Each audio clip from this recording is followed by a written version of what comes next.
A paz do Senhor Jesus, que bom estarmos juntos mais uma vez para juntos estudar as profecias bíblicas, os eventos escatológicos, e eu quero agradecer por sua audiência, a você que é aluno dessa aula de escatologia e de profecia bíblica no seu lar. Quero agradecer não só a sua audiência, mas também a sua mensagem, Diariamente temos recebido dezenas de mensagens através das redes sociais e ficamos felizes em saber que não só os instantes finais, mas toda a programação da Rede Brasil esteja sendo uma bênção para a sua família e também para a sua vida. Que Deus te abençoe, que as bênçãos de Deus continuem sendo derramadas sobre a sua vida, sobre a sua família. Obrigado por sua audiência. Seja muito bem-vindo aos instantes finais. Como é do seu conhecimento, nós estamos estudando sobre a infalibilidade das profecias bíblicas. Já estamos há mais de um ano estudando esse tema, não é? Já estudamos centenas aqui de profecias. Iniciamos lá no livro de Gênesis e nos últimos programas nós estudamos as profecias nas epístolas paulinas. Estudamos várias profecias nas epístolas escritas pelo apóstolo Paulo. A partir de hoje nós vamos dar início ao estudo das profecias nas epístolas gerais, que são 8, né? Vamos relembrar? As epístolas gerais são Hebreus, Tiago, as 2 escritas por Pedro, 3 escritas por João e uma epístola escrita por Judas. E você já sabe disso, você é aluno dessa aula de profecia, você sabe que as epístolas não são necessariamente livros proféticos. O objetivo das epístolas foi doutrinar a igreja, corrigir erros doutrinários, encorajar os cristãos que estavam sendo perseguidos, treinar e ensinar aos novos obreiros como eles deveriam proceder diante da igreja. Mas não temos dúvida disso, que o Espírito Santo se utilizou também dos apóstolos para falar sobre profecias, para falar sobre eventos futuros. E por isso nós estamos estudando essas epístolas, não estamos estudando versículo por versículo, mas estamos extraindo profecias específicas contidas nas epístolas e estamos estudando essas profecias aqui no programa. Há algumas que nós estudamos que já se cumpriram no passado e outras que terão o seu cumprimento em um futuro próximo. Então hoje nós vamos dar início ao estudo das profecias na epístola aos Hebreus, mas antes nós vamos trazer aqui algumas informações introdutórias, algumas informações importantes sobre esta epístola, que é o único livro do Novo Testamento cuja autoria é desconhecida. Muitos livros do Antigo Testamento são anônimos, Muitos salmos, por exemplo, são anônimos. Mas no Novo Testamento, dos 27 livros do Novo Testamento, apenas a Epístola aos Hebreus não se sabe quem é o autor. Existem muitas especulações sobre quem foi o autor desta epístola. Alguns acreditam que tenha sido o próprio apóstolo Paulo, outros atribuem a Apolo, há quem diga que foi Barnabé, mas ninguém pode afirmar ao certo. Agora, nós podemos dizer que o autor dessa epístola era um profundo conhecedor do Antigo Testamento. Ele faz muita menção, a diversos personagens do Antigo Testamento, a eventos, a histórias do povo de Deus do Antigo Testamento. Isso nos mostra que ele era um profundo conhecedor das Sagradas Escrituras do Antigo Testamento. Essa epístola foi escrita por volta do ano 67 a 69 depois de Cristo e ela possui ao menos 2 objetivos principais. O primeiro era falar sobre a supremacia de Cristo, a superioridade de Cristo. Nessa epístola, o autor revela que Cristo é superior aos anjos, é superior a Moisés, é superior ao sacerdócio, ao sacerdote lá do Antigo Pacto. Ele mostra Jesus como sendo superior ao Antigo Pacto, superior à lei, enfim, ele mostra a supremacia e a superioridade de Cristo. E o segundo objetivo dessa epístola foi fortalecer a fé dos cristãos que estavam enfrentando perseguições. Então o escritor, o autor dessa epístola, ele aproveita essa epístola para encorajar os crentes a perseverar, a manter a sua fé em Cristo, mesmo em meio às provações, mesmo em meio às perseguições, para que eles não recuassem, para que eles não voltassem atrás, mas que eles fossem perseverantes em seguir a Cristo. Esta é a maior das epístolas gerais, e eu quero lhe convidar para a gente dar um passeio nessa epístola, né? Para saber quais são os temas principais abordados nessa epístola. É uma epístola maravilhosa. Inclusive, você lendo a epístola aos Hebreus, você vai relembrar muitos eventos, muitas histórias, muitos personagens do Antigo Testamento. Então, no capítulo 1, o autor vai dizer que Cristo é superior aos anjos. No capítulo de número 2, ele vai dizer que Cristo é superior ao sumo sacerdote. No capítulo 3, ele vai dizer que Cristo é superior a Moisés. Capítulo 4 vai dizer que Cristo é superior aos sumos sacerdotes do antigo pacto.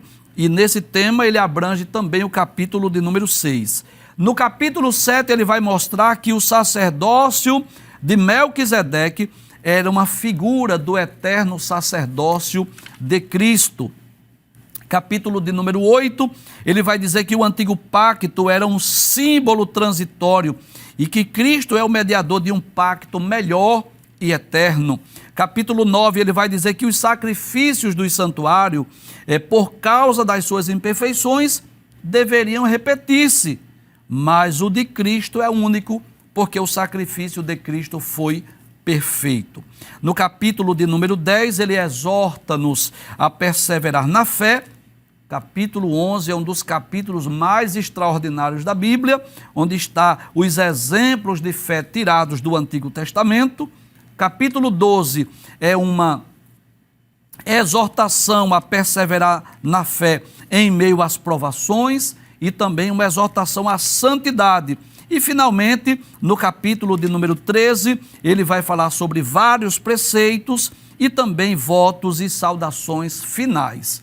13 capítulos dessa epístola, que é uma epístola maravilhosa, e Deus esteve falando com os cristãos do primeiro século através desta epístola, e ela foi preservada, inclusa no cânon, porque Deus também fala conosco através dessa carta ou essa epístola maravilhosa.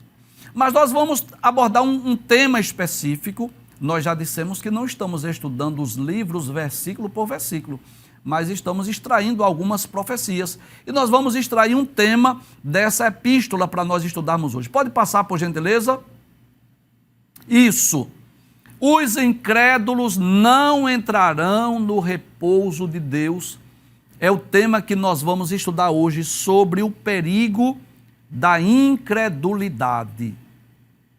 Esse texto que vamos estudar está no capítulo 3 da Epístola aos Hebreus, versículos 12 a 19, e capítulo 4 nós selecionamos os versículos 1, 2 e o versículo de número 11. Eu faço questão de lembrar que, se você deseja conhecer esse assunto com mais detalhes, você deve ler todo o capítulo 3, nós selecionamos só alguns versículos, e você deve ler também o capítulo de número 4 para você conhecer melhor sobre o perigo da incredulidade.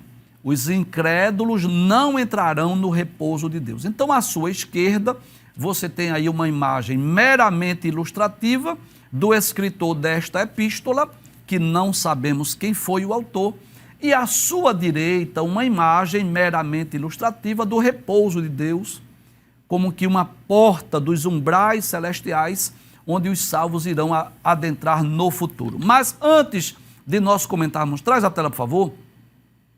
Antes de nós explicarmos esse texto, eu gostaria de falar um pouco sobre o tema, o perigo da incredulidade. Os incrédulos não entrarão no repouso de Deus. E eu sei que o que eu vou falar aqui é algo que eu chamo de mistério, que muitas pessoas têm dificuldade em aceitar, têm dificuldade em compreender isso. Mas o que eu vou dizer, eu digo com base nas Sagradas Escrituras. O que vai nos garantir a salvação eterna, o que vai garantir a nossa morada eterna nos céus, é exatamente a nossa fé em Cristo. E aqui eu quero usar 2 exemplos, só para nós entendermos. Vamos usar o exemplo de um pecador que pecou, que fez muitas coisas erradas, talvez mentiu, talvez furtou, talvez fez muitas coisas erradas, mas esse pecador, mesmo cometendo tantos pecados, ele um dia teve um encontro com Cristo. Ele creu no Evangelho, ele se arrependeu dos seus maus caminhos, ele se converteu, ele experimentou o novo nascimento, tornou-se uma nova criatura em Cristo, passou a viver e andar de acordo com a palavra de Deus e obteve a sua salvação. Mesmo que tenha outrora cometido muitos crimes, muitos pecados. E eu vou citar o outro exemplo, de um cidadão de bem que pecou menos, vou usar essa expressão, não pecou tanto. Uma pessoa que era um bom esposo, um bom pai de família, trabalhador, honesto, pagador dos seus compromissos, cumpridor dos seus deveres, que não pecou tanto quanto o primeiro, só que esse segundo aqui, ele era incrédulo, ele não creu na mensagem do Evangelho, ele não reconheceu que precisava de um Salvador. Essa é a verdade.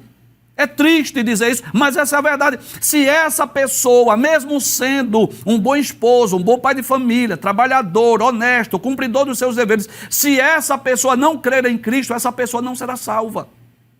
Porque a porta de entrada para a salvação qual é? Cristo. É através de Cristo que nós podemos ser salvos. E o escritor aos Hebreus, sabendo que os crentes do primeiro século estavam enfrentando provações e perseguições, ele exorta os crentes a perseverar na fé, a não recuar, a não desistir. E ele vai usar como exemplo, sabe quem? Os crentes do Antigo Testamento.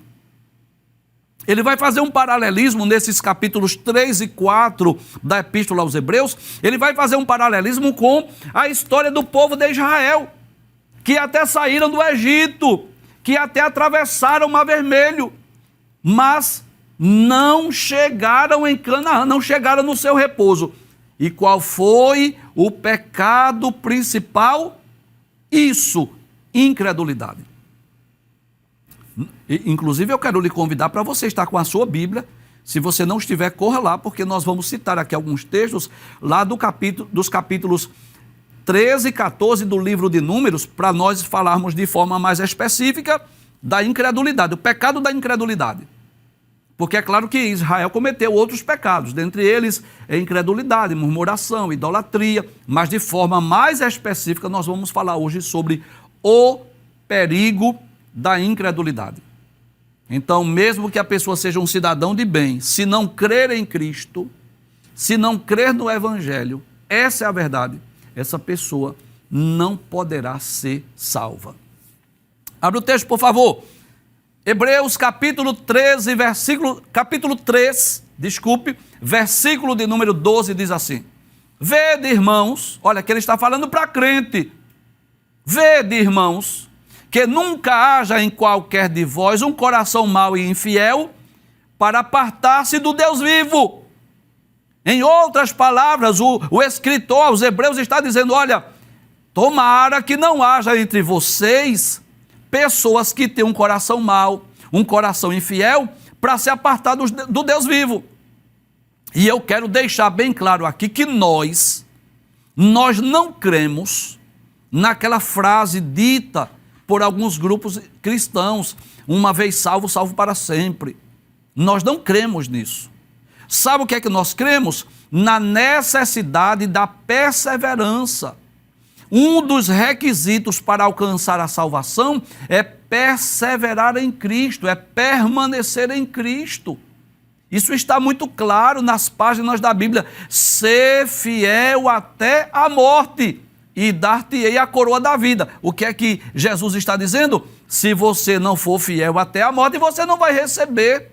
Na primeira carta de Paulo aos Coríntios, capítulo 10, versículo 12, Paulo diz isso. Olha, aquele que cuida está em pé, olhe, não caia. Isso mostra que é possível.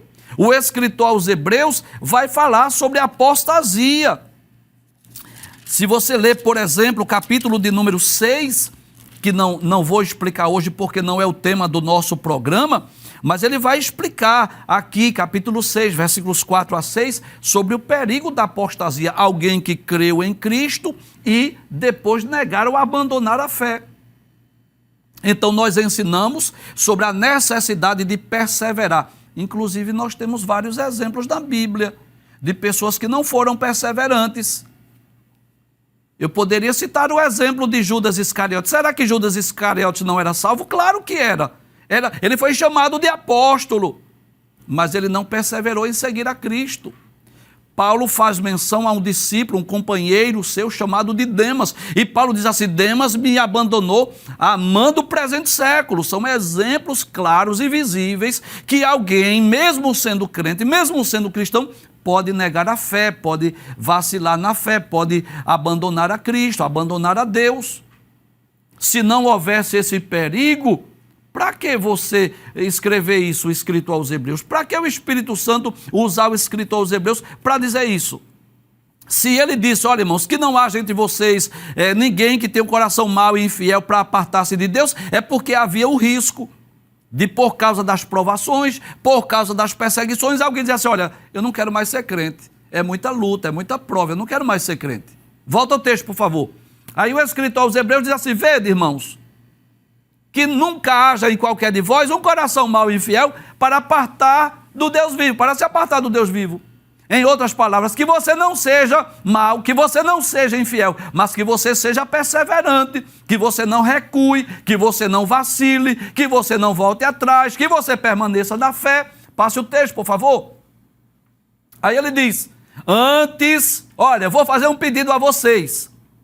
Exortai-vos uns aos outros. Que coisa maravilhosa. Traz a tela, por favor. Quando ele diz assim: exortai-vos uns aos outros, ele está dizendo assim: encorajem uns aos outros, fortaleçam uns aos outros, ajudem uns aos outros. Aquele crente que está fraco na fé, vacilando, ore por ele, chame ele para ir ao culto, convide ele para ir à igreja. Se você está percebendo, por exemplo, eu vou aplicar agora, Se você está percebendo aí que depois da pandemia alguém desvaneceu na fé, alguém enfraqueceu na fé e que você não está vendo mais da igreja, na escola dominical, vá buscá-lo, ora por ele, aconselha ele, chama ele, vai exortando, fortalecendo, animando um ao outro. Em vez de você ficar de longe esperando a queda, esperando a pessoa se desviar da igreja, não, pelo amor de Deus, vá lá, convide ele, liga para ele, manda uma mensagem: meu irmão, estou sentindo sua falta na igreja, estou sentindo sua falta na escola dominical, nunca mais eu lhe vi no culto de doutrina, nunca mais eu lhe vi no culto no domingo, não estamos vendo você vir participar do ensaio do coral. Vai lá, exorta, encoraja, anima uns aos outros. É a palavra de Deus para os crentes lá, através dessa epístola aos Hebreus. Volta ao texto mais uma vez: exortai-vos uns aos outros. Que coisa maravilhosa! Não é uma vez no ano, não, é todos os dias. Vai encorajando, e exortar isso é encorajar. Vai encorajando uns aos outros todos os dias. Sabe o que Deus quer de nós? Traz a tela. Porque todos nós estamos sujeitos aos altos e baixos na vida espiritual. Inclusive eu e você. Você sabe disso, né? Tem dia que a gente amanhece cheio de fé. Já amanhece o dia orando, louvando a Deus. Tem dia que a gente está mais fraco na fé. Isso é verdade. Todos nós passamos por isso. E o que o Espírito Santo quer de nós? Que nós possamos encorajar uns aos outros. Se você hoje amanheceu aquele dia cheio de fé, não é? Você hoje está bem espiritualmente, ajude aquele que está mais fraco. E no dia que você estiver mais fraco na fé, Deus vai se utilizar de alguém mais forte para ajudar você, para encorajar você, para que a gente possa chegar no céu. Volta ao texto mais uma vez. Aí ele diz: antes exortai-vos uns aos outros todos os dias. Não é só uma vez no ano, não. É todos os dias. Durante o tempo que se chama hoje, como que diz assim: enquanto temos tempo, para que nenhum de vós se endureça pelo engano do pecado.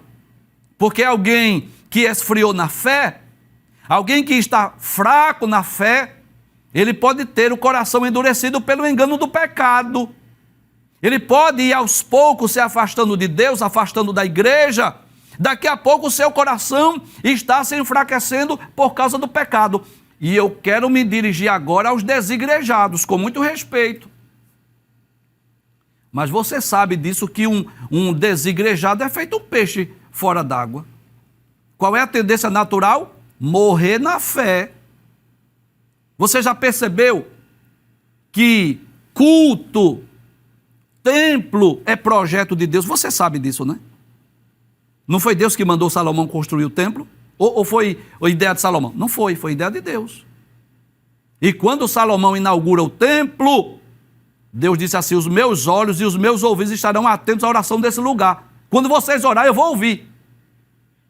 No Novo Testamento, nós vamos ver que a igreja primitiva não tinha muito acesso ao templo por conta do judaísmo, por conta dos judeus incrédulos. Mas o escritor, o médico Lucas, não é, escrevendo Atos, ele diz: todos os dias, no templo e nas casas, comiam juntos, com alegria, partindo pão, com singeleza de coração, servindo a Deus. E todos os dias acrescentava ao Senhor aqueles que haviam de ser salvos. Isso está no capítulo 2 de Atos, capítulo 2, versículos 42 a 47. Os irmãos se reuniam. Você vai ler as epístolas paulinas, o livro de Atos, você percebe que Paulo, quando chegava numa cidade, ele ia para a sinagoga. Quando ele era expulso, ele ia procurar a casa de um irmão para cultuar, para adorar, para servir a Deus. E às vezes, hoje nós estamos vivendo naquela época em que as pessoas, não, eu sou crente do meu jeito. E assim, do seu jeito. Não é do jeito de Deus. Não. Deixa eu dar um exemplo. Eu quero ver você ir lá para o exército e chegar lá e dizer assim: eu vou ser soldado do exército do meu jeito. Eu duvido que você seja soldado do seu jeito. Você vai para o xadrez, para o xilindró. Eu não posso ser crente do meu jeito, e eu posso, mas eu não vou entrar no céu. Eu tenho que ser crente do jeito de Deus, de acordo com as Escrituras. Você não pode trabalhar numa empresa e dizer assim: olha, eu vou trabalhar mais do meu jeito. Não, senhor. A empresa tem normas, tem leis, tem regras. Você não pode chegar a hora que quiser, não. Você tem que procurar saber os seus direitos e os seus deveres. Se você quiser trabalhar na empresa, senão você é demitido. Agora imagina, se eu sou militar de uma das Forças Armadas, eu não posso servir do meu jeito. Eu tenho que ser o modelo do quartel. É assim ou não? É o quartel que vai determinar as normas, as leis, as regras. Se eu estou trabalhando numa empresa ou estudando numa faculdade, eu não posso chegar numa faculdade, ainda que seja uma faculdade particular, você não pode estudar lá do seu jeito, não, querido. Você tem que se adequar às normas. E na igreja não pode ser diferente, não. Eu não posso ser crente do meu jeito, porque isso dá errado. Eu tenho que ser crente do jeito que Deus quer, de acordo com as Escrituras, de acordo com a Bíblia Sagrada. E a igreja, o templo, é uma bênção de Deus para nós. É claro, vou abrir um parêntese aqui, é claro que eu entendo isso, que por conta da pandemia, algumas pessoas, pelas suas limitações físicas, estão nos assistindo através da TV, estão impossibilitadas de ir ao templo. Claro, eu sei disso. Estão, por conta das enfermidades, por conta das limitações físicas, estão cultuando, servindo e adorando a Deus em casa. Glória a Deus por isso. Agora, você tem saúde, pode ir ao templo, não quer, porque é desigrejado, porque você agora quer servir a Deus do seu jeito, do seu modo, da sua maneira, porque está todas as igrejas erradas, só você está certo. É assim, e é assim, está todas as igrejas erradas, não tem igreja certa. E qual é a tendência? Aí eu pergunto: como é que você vai contribuir com dízimos e ofertas? Como é que você vai pregar o evangelho sozinho? Como é que você vai ser edificado? Como é que você vai edificar a outros? Como é que você vai exortar a outros? Só através da internet, das redes sociais? Está fora do padrão, querido. Vamos procurar entrar no padrão. Volta ao texto mais uma vez. Aí o escritor aos Hebreus diz assim: antes exortai-vos uns aos outros, todos os dias, durante o tempo que se chama hoje, como que diz, enquanto há tempo, enquanto há oportunidade, para que nenhum de vós se endureça pelo engano do pecado.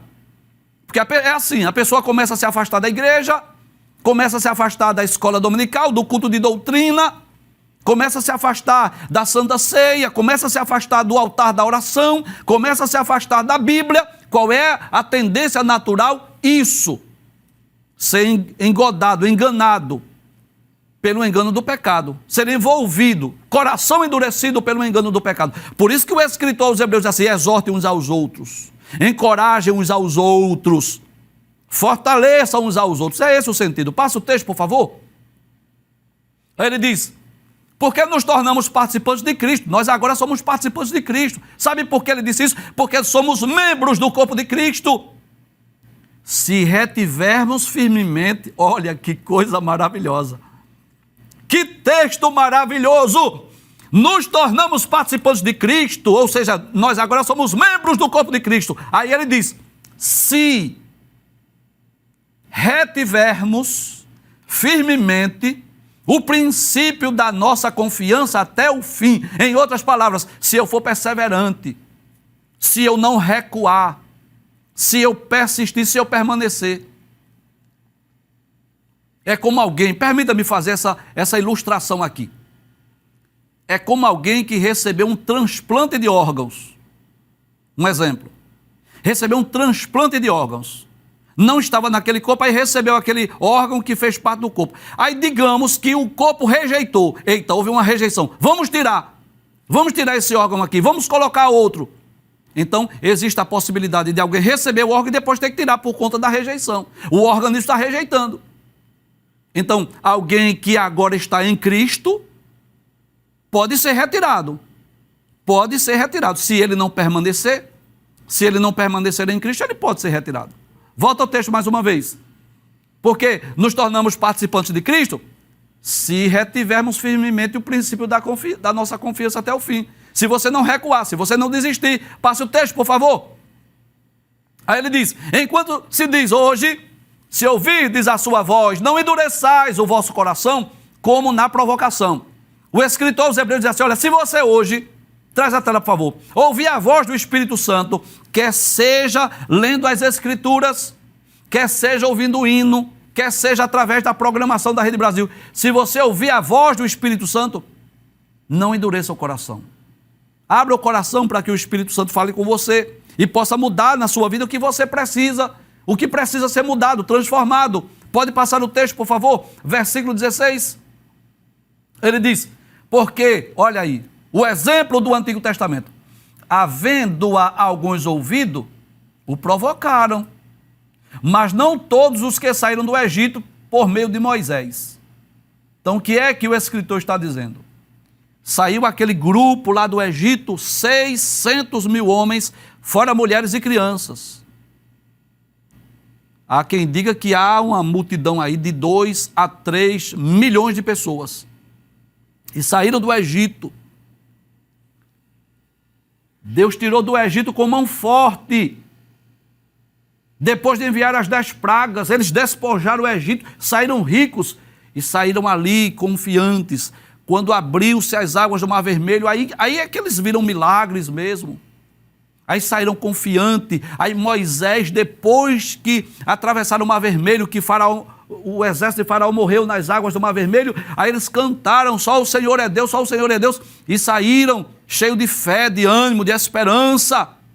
Mas quando sobrevinham as dificuldades, as provações, a falta d'água, ou a água que era amarga, ou a falta de alimento, ou enjoarem do maná, aí eles começavam a ser incrédulos, a serem murmuradores.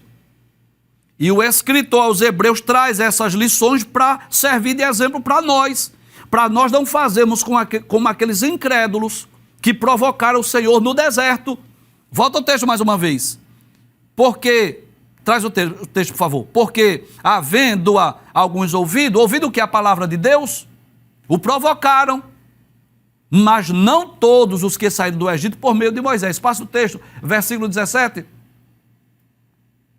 Aí ele diz: mas com quem se indignou por 40 anos? Com quem foi que Deus ficou indignado? Não foi porventura com os que pecaram, cujos corpos caíram no deserto? Porque foi que daquela multidão, traz a tela, aquela multidão que saiu lá do Egito, maiores de idade, maiores de 18 anos, por que foi que eles se prostraram no deserto? Por que foi que eles não entraram em Canaã?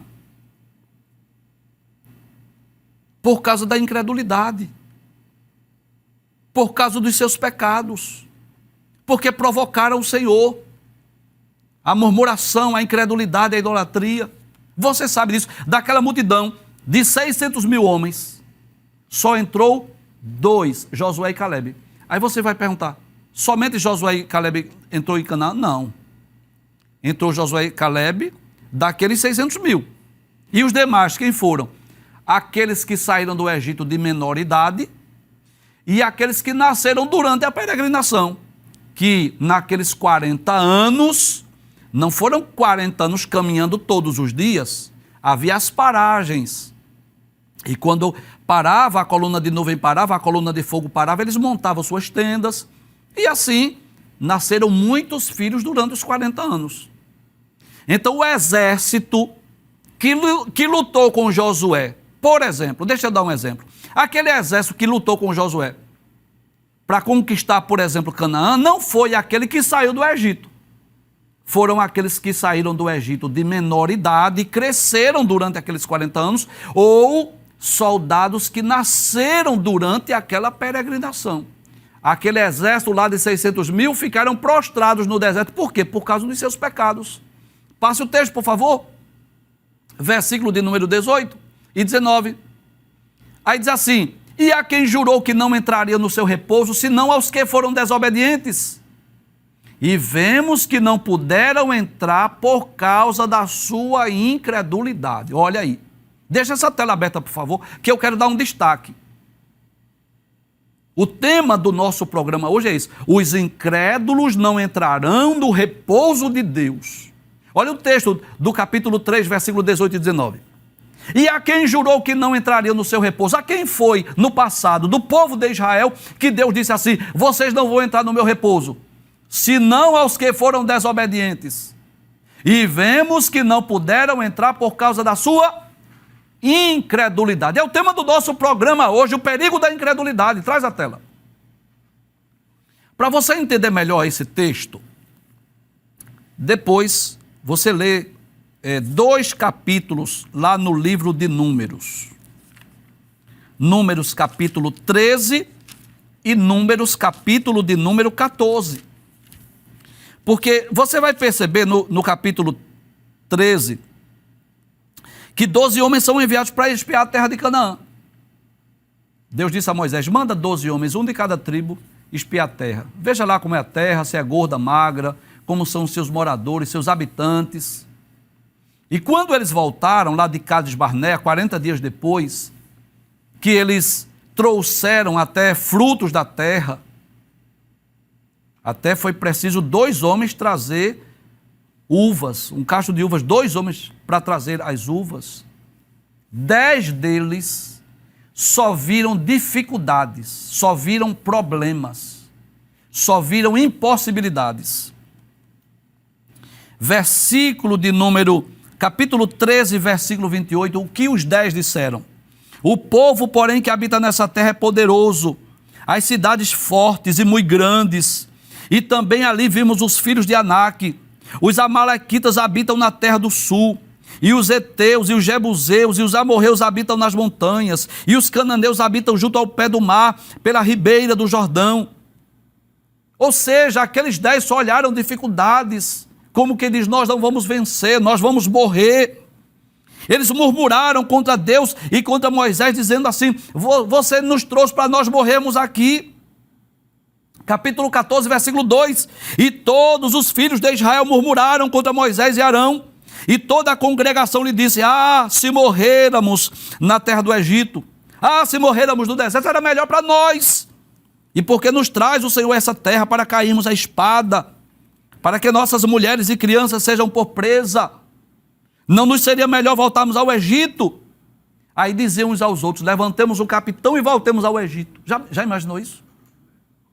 Depois de receber a liberdade, a libertação tão desejada, tão almejada, depois de Deus fazer tantas proezas, depois de Deus enviar as 10 pragas sobre o Egito, depois de Deus abrir as águas do Mar Vermelho, depois de Deus fechar as águas do Mar Vermelho e matar o exército de Faraó, depois de Deus tornar as águas amargas de mar em águas doces, depois de Deus levá-los para Elim, onde havia 70 palmeiras e 12 fontes de águas, depois de Deus mandar o maná todo dia do céu, depois de Deus mandar codornizes, depois de Deus fazer sair água da rocha, depois de tantos milagres, eles queriam voltar ao Egito.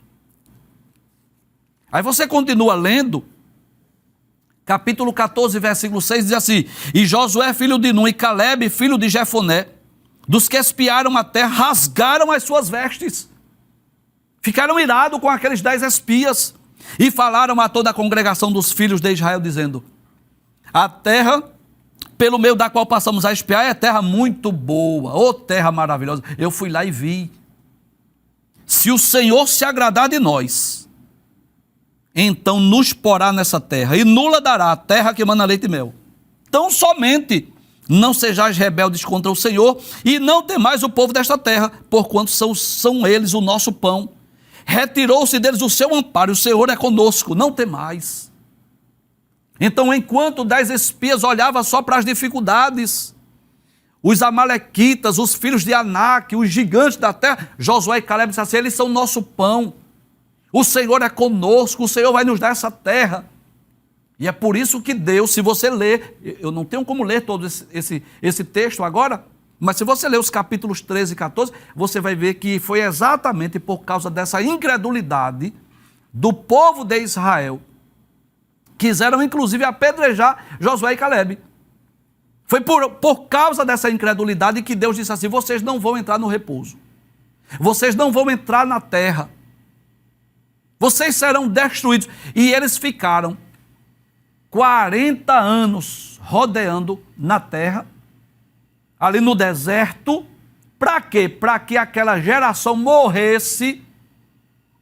Para quê? Para que os que saíram de menor idade crescessem e outros nascessem, para formar outro exército, para entrar com Josué e Calebe e conquistar Canaã. Passa o texto, abre o texto mais uma vez, capítulo 3, versículo 18 e 19. E a quem jurou que não entraria no seu repouso, senão os que foram desobedientes. Aí diz: e vemos que não puderam entrar por causa da sua incredulidade. Olha o perigo da incredulidade aí. Vamos para o capítulo 4, versículo 1. Diz assim: temamos, pois, que porventura, deixada a promessa de entrar no seu repouso, pareça que algum de vós fique para trás. É como se o escritor aos Hebreus dissesse assim: eu estou temendo que da mesma forma como um grupo de hebreus saíram do Egito e não chegaram em Canaã, eu estou temendo que alguns de vós até faça parte do corpo de Cristo, mas não entre no repouso eterno, não persevere até o fim. Eu estou temendo que isso aconteça com vocês. Abre o texto mais uma vez. Temamos, pois, que porventura, deixada a promessa de entrar no seu repouso, pareça que algum de vós fique para trás. Deixa eu ler aqui na Nova Almeida Atualizada esse texto, diz assim: portanto, visto que nos foi deixada a promessa de entrar no descanso de Deus, tenhamos cuidado para não parecer, que algum de vocês deixou de alcançá-la. Então veja que assim, olha que coisa interessante. É por isso que nós não cremos, uma vez salvo, salvo para sempre. Nós cremos na necessidade da perseverança. Porque assim como alguns hebreus saíram do Egito e não entraram em Canaã, da mesma forma muitos crentes. Essa é a verdade. Muita gente fora da igreja se desviou, se afastou, não será salva. Passe o texto, versículo 2. Aí ele diz assim: porque também a nós foram pregadas as boas novas. Olha, para nós foram pregadas as boas novas, o evangelho, como a eles. Mas a palavra da pregação, veja que coisa interessante. O escritor aos Hebreus diz assim: mas a palavra da pregação nada lhes aproveitou, não serviu para eles. Por quê? Porquanto não estava misturada com a fé naqueles que a ouviram. Sabe o que ele está dizendo? Que a pregação do evangelho, ela vai surtir efeito quando existe a fé. Se eu pregar o evangelho e você não tiver fé para crer no evangelho, para você o evangelho não vai fazer sentido algum. Você não vai ter benefício algum do evangelho. Por quê? Porque a pregação tem que estar misturada com fé.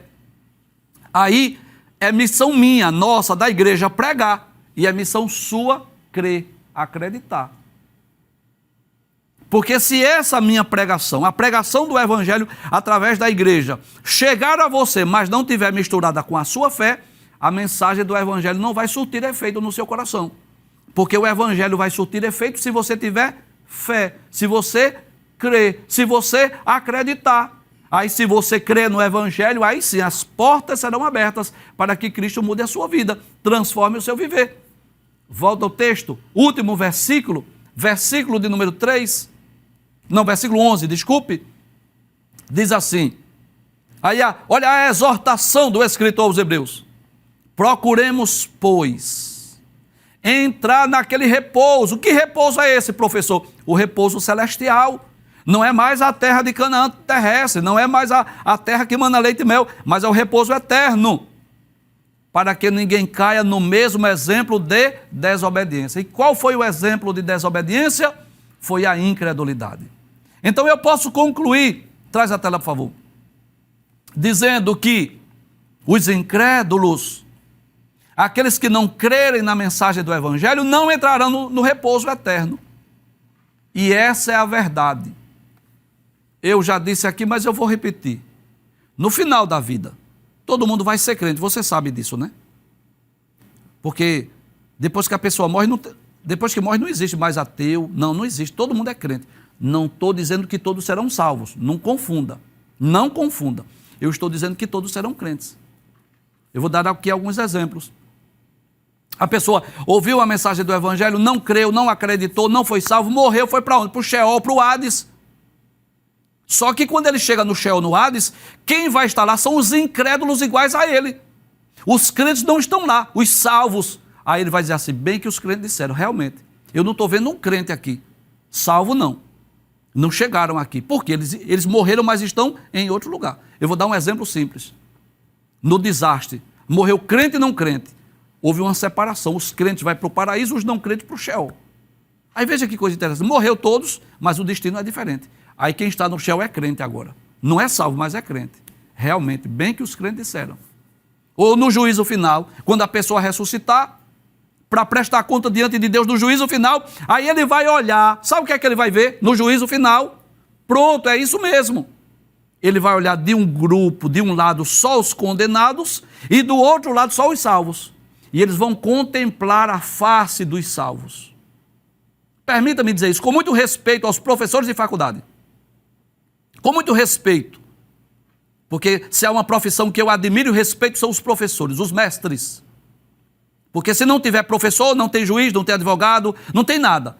Os professores, os mestres, são aqueles que preparam cidadãos para o mercado de trabalho.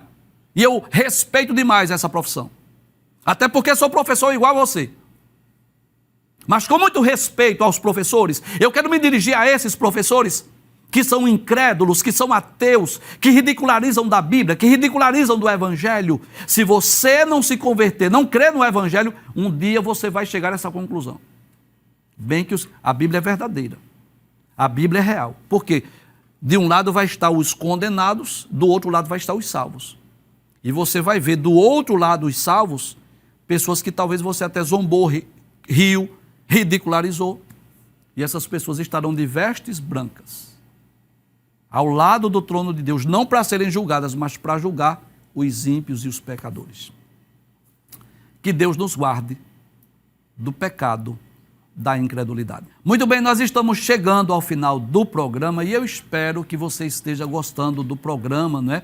Desta série de estudos sobre a infalibilidade das profecias bíblicas. Se Deus permitir, no próximo programa nós vamos dar continuidade, vamos continuar estudando epístolas, profecias nas epístolas gerais, e já estamos caminhando para o finalzinho dessa temporada. Em breve teremos novidade, teremos uma nova temporada aqui nos instantes finais. Até o próximo encontro, se Deus assim nos permitir, a paz do Senhor Jesus. Não esqueça, nós estamos nos instantes finais.